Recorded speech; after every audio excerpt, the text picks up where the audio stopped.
Sandiwara Koalisi Besar Pro Jokowi, Solihin NS.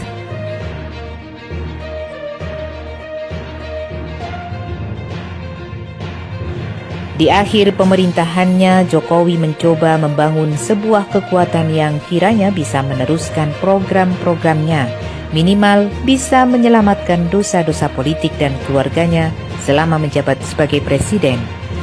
Tidak bisa ditutup-tutupi, terlalu banyak dosa dan kejahatan Jokowi selama menjadi presiden, membuat hatinya tidak pernah tenang, selalu diliputi ketakutan dan kegelisahan.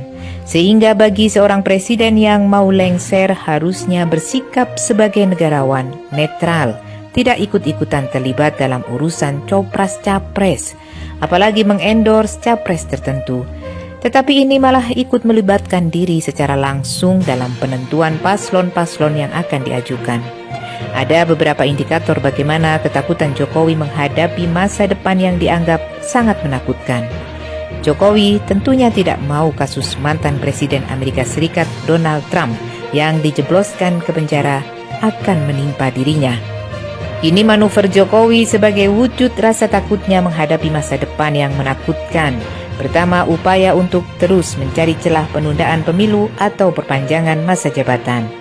Jokowi dengan melibatkan pihak istana terus bergerilya membangun dukungan dari Musra yang dimotori Luhut, Bahlil, Bamsud dan Lanyala untuk tunda pemilu atau perpanjangan masa jabatan 3 periode sebelum akhirnya ditenggelamkan rakyat. Kedua, skenario yang maju nyapres hanya 2 paslon supaya mudah dibuat kecurangan oleh KPU atas orderan oligarki Taipan. Jika hanya 2 calon, perolehan suara bisa diputar balik seperti yang terjadi di tahun 2019. Yang menang jadi kalah, yang kalah jadi menang. Tapi dengan majunya 3 calon, otak-atik data semakin sulit. Tapi sepertinya skenario ini juga gagal.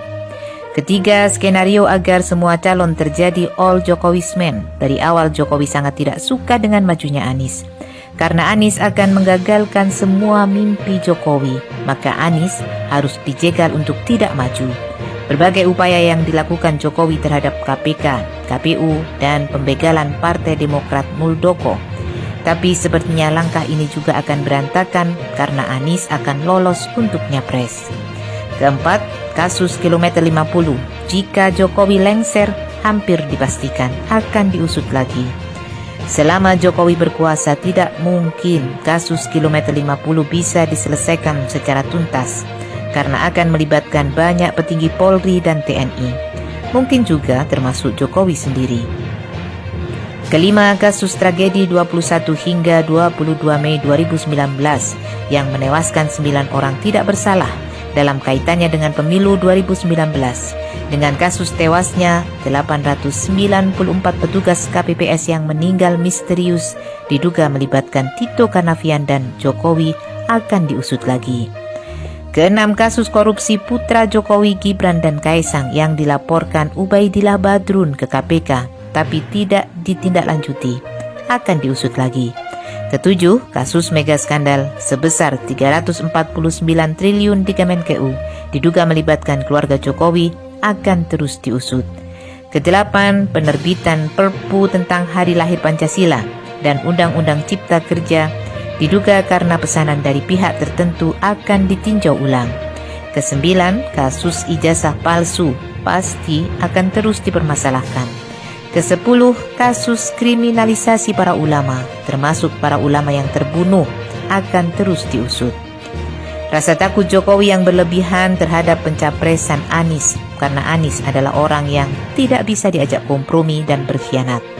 Ketakutan ini membuat langkah politik Jokowi menjadi blunder, irasional, manipulatif, melawan hukum, dan menghalalkan segala cara. Dalam keadaan panik dan skeptis, Jokowi terpaksa mengalihkan gantungannya kepada Prabowo yang dianggap bisa menyelamatkan dirinya.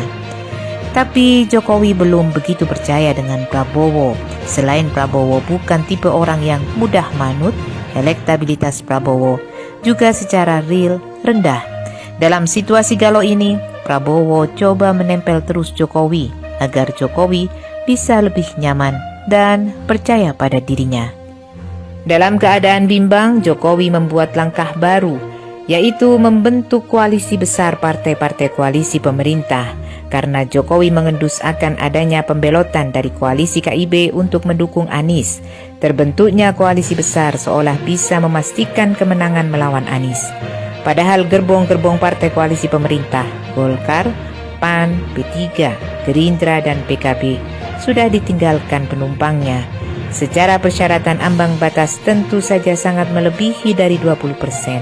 Tapi secara jumlah dukungan anjlok. Jika semua partai koalisi digabung tinggal 15% karena yang 85%-nya sudah mendukung Anies.